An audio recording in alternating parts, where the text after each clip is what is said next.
the recent donation of a collection of clothing that belonged to Thomas Merton was really a great catch for the Merton Center. We had very little in the way of personal objects belonging to Merton.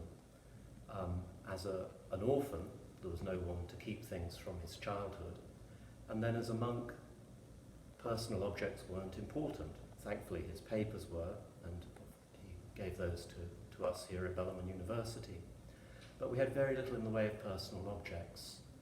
And so frequently, visitors coming to the centre are on a kind of pilgrimage, following in some of Merton's footsteps, following in the footsteps of someone that they may have read for their whole life, and taking an opportunity to come to Kentucky to visit the Abbey, to visit Forth and Walnut, and to visit the Merton Center.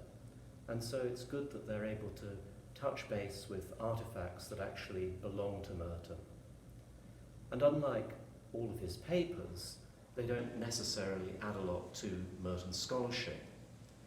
However, the thing that really strikes me about them is that they show something of Merton's character, that he was just another monk at the monastery, the most famous monk in America, the most famous monk probably in the world, wasn't treated differently than any of the other monks.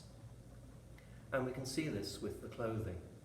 All of the clothing has Merton's laundry number on, 127.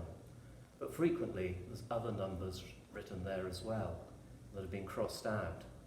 And those would have been the numbers of other monks who have left or who have died.